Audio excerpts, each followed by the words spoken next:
Is it recording? Yes. Are you sure? Yes. Okay. I didn't know if anybody hit a button. Right. It's bright in here today. Jeez. Yeah. Well, it's going to make us look better. Oh, okay. Gets rid of the shadows.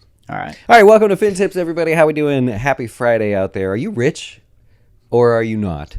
Well, we're probably about to make most of you feel bad. I think we might make people feel better. Better? I hope so. Oh, okay. I hope so. That's my ultimate goal with this, looking at net worth, and then really, I mean, everybody does the net worth stuff and talks about it, but then it's like, where do you go from here? Cool, you told me about it, but then what can we do? Yeah, what do we do with that? Increase the net worth. And yeah, sure, there's, go work extra, side hustles, but what can you do with what you got? And if you're just watching us for the first time, we're financial advisors here at Jazz Wealth, so hope you check us out at jazzwealth.com. 2023 is the year that we're trying to just go one extra layer deeper with clients. All the general stuff is great. You can find that anywhere. What's the next level? So we'll give you a little bit of that here today. Right. You want to show this chart here?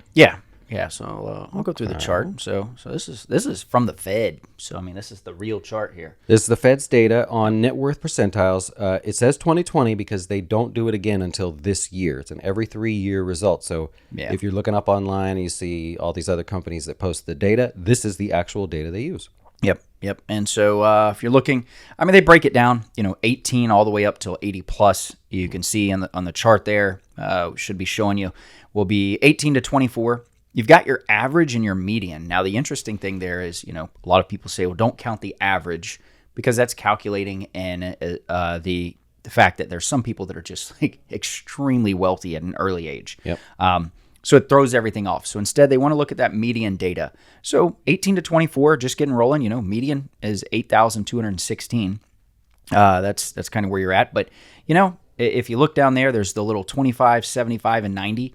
Just to kind of give you an idea, I'm not going to go through those with everything. But in that, basically, if you're at 25%, that means that, 75% of people at that, right? That's kind of the way we're looking at this here is, negative 1,415. So don't feel bad if you're not at $8,000 and you're 18 to 24 looking at this. Like, hey, as long as you're not too negative, you're okay. So don't get caught up there. I'm going to go through these and then we'll really talk through a bit more on different age brackets and really what you could be doing, what you should be doing in those ages. So where do you land? Are you happy in here, wherever you land? Man, don't put me in this spot. I'm 27. I got more than 152,000. I'm doing great. You're 27? I'm 27. Right? 27 years old? Yeah. You didn't know that? Okay. So I'm only 27. And so I got $152,063. I got more than that. Nice. And so 27, you make feel really good. Yeah. I'm in the top 10%. Yeah. Ta-da. Yeah. I win. Okay. There we go. It's like one of those, you be humble, not be humble. Like, do you hey, look at what I did? But at the same time, like a lot of mine's recent. At least you didn't laugh at me. Like when I said I'm 27, you didn't just go, ha! That was the dad joke of the day right there. Yeah, there you go. All right, so 25 to 29. You're looking at the chart. I mean, I can go through all of these, but, median 7,500, 35,000 is 30 to 34. We got 55,000, 35 to 39. So that's the median.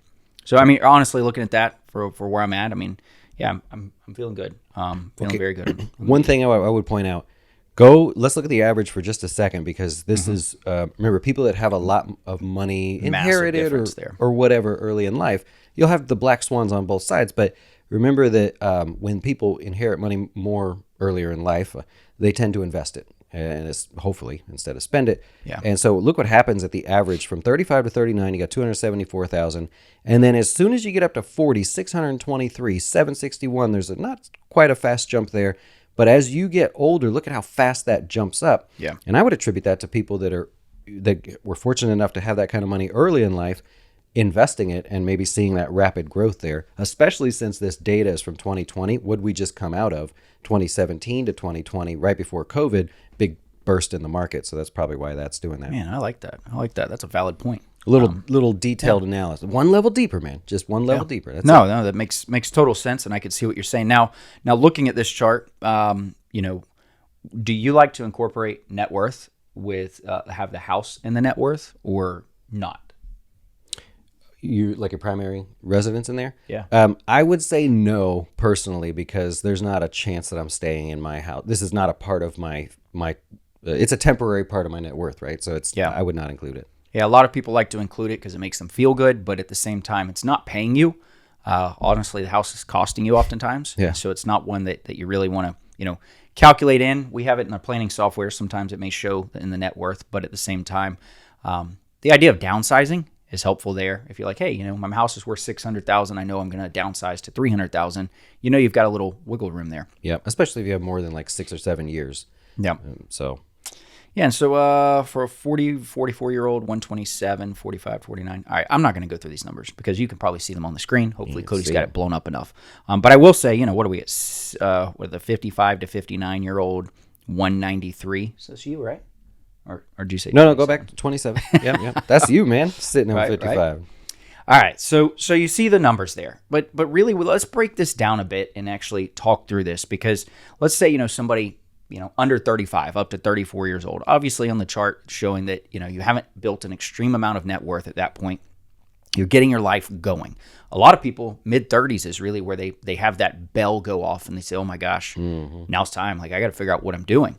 And so really under 35, the 34 and under, the primary focus is just getting your finances in order, getting rid of high interest debts. Don't create bad habits that will carry through the rest of your life, because you still have time on your side. But if you create these bad habits now, they're going to continue. Look at jobs. While you're applying for jobs, there's a lot of companies out there right now that are offering incentives such as paying student loan debt off. If you're carrying massive student loan debt, look at that. Look at the benefits. Don't just look at, hey, cool, I'm going to start this job and I'm going to make $100,000. But you could also say, hey, I'm only going to make $80,000, but they're going to help pay off my student loans and they're going to give me an 8% match on my 401k. You look at the full benefit package, not just, hey, here's the number. And also with that, this is where you've really got to start to figure out, don't overdo at this age. This is the age you start making the money. Build a budget after you've built in your savings already. You want to get somewhere, you want to be, have a couple $1 million later on. Figure out what that number is. We talk about that all the time. Find the number and then work towards that. And I know we're going to get into the older crowd too. So if you're watching, bear with us on this. It's just one thing that I mean is with total respect too, because like I love to study all around the world and see what people do with their money. I have actually Google alerts set for different financial advice in like India and China and Germany. I'm just fascinated by that. But what I notice from dealing with clients here, when he just said, talk about the total job offer package. So when you're not just looking at a salary, you're not just looking at vacation time or whatever. If you take that and boil it down to what's the total net result to me for working for this company versus this one, for whatever reason, people from India that come over here to work, they're taught to focus on that. I get that so many times where our clients that are of Indian descent that are here, working on whatever they're doing, they always ask me like, job A has this, and they go into this great detail, and I'm like, geez, job B has this, and they want to know which dollar amount ends up with more. I don't know where that comes from, but very detail oriented. Yeah, it's a great thing to dig into. Yeah. If you don't do that, look at the details. Don't just look at the bottom line or the number there. 35 to 44. This is the age where we really start to see people start to figure things out. Like I say, that bell goes off and it's like, hey, we've got to come up with a game plan. Hopefully you've already started, but if you haven't, now's the time. The big mistake that I often see with people in this age bracket though is, by that point their kids are starting generally to get into school. And a great example of this is they have daycare expenses. I was actually just chatting with somebody the other day and they were spending massive money, like $20,000 in daycare. Ooh. But then one child went into elementary school and a lot of that was cut, and then another child went in. With the $20,000, what'd they do? They went and bought a nice new vehicle that they could afford then. Oh. So instead of paying cash for the vehicle and just being done with it or anything else, they've got a payment now when they could have just saved that money. And I'm not saying you don't live, but find the number. If you're not hitting your number, you may have to sacrifice the new vehicle for something else so that you can hit your number long term. Yep. There's a lot that comes into play, and this is the age where you've really got to start looking at that. Also, insurances, long-term disability, we talk about term life insurance. Those things you've got to think about because, hey, you've got kids, you're working, you're in your working years. But if something happened to you today, making sure the kids are taken care of because the wealth generally hasn't been built yet. And it's so cheap at that age too because you're still so young. I'm going to go one step deeper on this just for you guys in this group here. Consider your debt as a part of your total balance sheet. In other words, you may keep some debt if it means that you're able to offset that cost of the debt somewhere else. Companies are really, really good at this, public companies, where they say, we'll take on so much debt for project whatever, because we're going to offset it in revenues elsewhere. So it's not as simple as saying, if you have a job and you're going to get a car, well, there's a cost to that and maybe you want to pay it. I'm saying if you're keeping certain debt, but you have already saved for retirement and you're investing in a market or whatever, is there a way to offset some of the cost of that debt, which would in turn make you say, I'm comfortable to keep it? And one last thing is, consider that for your taxes as well. So as it gets around to that, debt doesn't have to be always focused on being paid off, but while you're working on paying it off, can you reduce the total cost of that debt on your balance sheet? Yeah, that's a valid point there as well. Look at you coming with the nuggets. 45 to 54. This is your catch up. It's not too late, but you better buckle down. Finding the number to see if you're on track. If you're on track, awesome, good for you. But if you're not, this is where you really got to start to figure out either you're going to have to cut back on lifestyle or you're going to have to calculate, hey, I'm just going to have to work longer possibly. Or this is where a lot of people in this age group, you have the potential for a promotion at work. Sometimes you're like, I just don't want to have to deal with the nonsense. But if you need more money in retirement, oftentimes the promotion will provide more money. Maybe you make that sacrifice, you go to do that. Or maybe you look at different things along the lines of shifting jobs, maybe to get a better benefits package. Maybe the current job doesn't pay the 401k match. Really start to analyze where you're at long term, because if you're already playing catch up, you need to figure that one out. I don't get that either. People say, I don't want to switch jobs. I like the people I work with. If I get a better job, I'm out of here. I'm just saying. You hear that, everybody? Jeez. No, so there's not a better job than Chaz Wealth Managers. I want to go one level deeper for you there too on this topic, because now at this age, you're thinking about starting to invest, build wealth, maybe buy some real estate, buy assets and things. Well, before you do that, think of that as a tax advantage. Don't just blindly go buy a piece of property and say, I'm going to put it on Airbnb and make money. Is there a way to include it as either active or passive income to offset some of your income?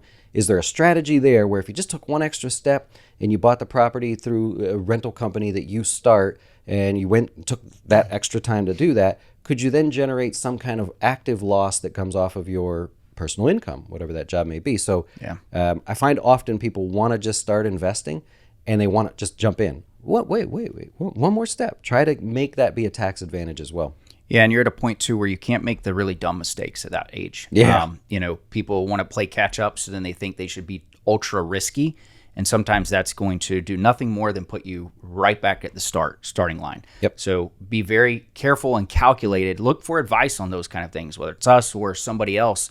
Talk through those big decisions to make sure you're not taking, or that you're taking calculated risk, not just some foolish, throwing money at something that could crash and burn Bitcoin. Mm-hmm. Yeah, right. All right, 55 to 64, this age, you should be planning for retirement, looking at the best time to take Social Security. But really beyond that, this is where you start to strategize a bit on, okay, where am I going to start taking money from? Maybe you're wanting to retire early. Do you have taxable money, or can you withdraw from the 401k, do the rule of 55? Does your company allow that with their plan? These are things that have to be looked at. Another thing that we really want to look at with the 55 to 64-year-old is healthcare premiums.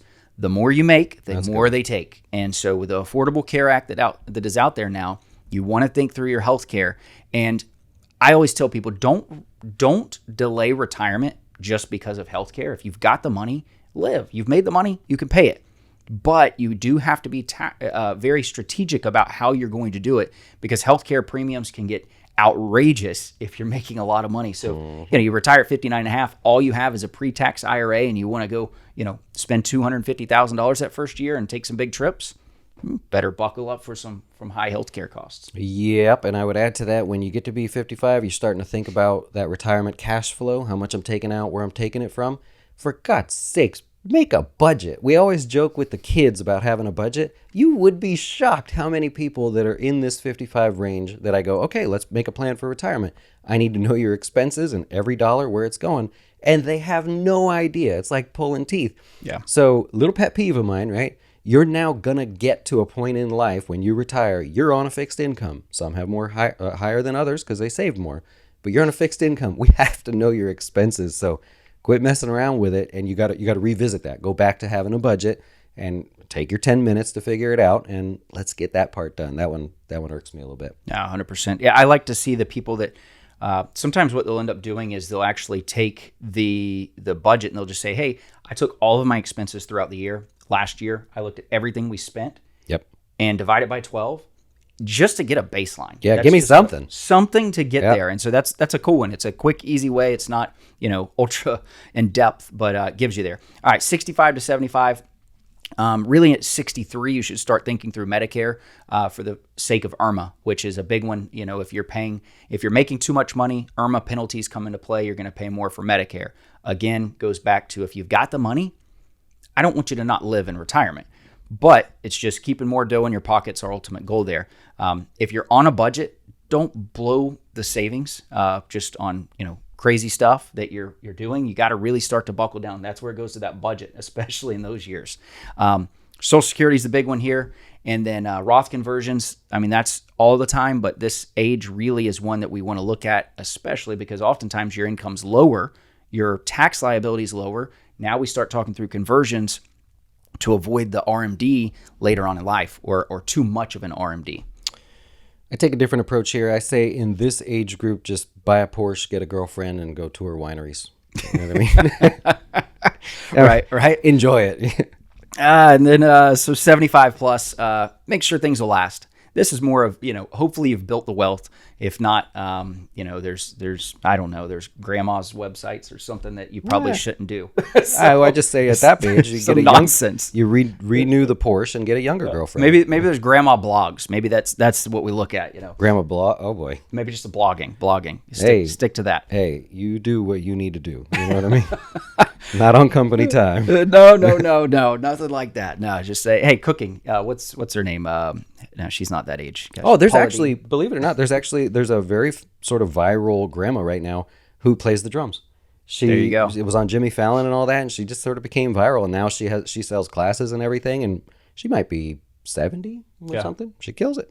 But yeah, hey, there's stuff out there, the dancing TikTok kind of stuff. Yeah, but but truly though, this is the estate planning strategy here, where you're going to look at making sure things are going to last, but then start thinking through the next level of things. There it is. Where's the money going to? Who are you leaving it to? Do you want to help your family now, or do you want to wait?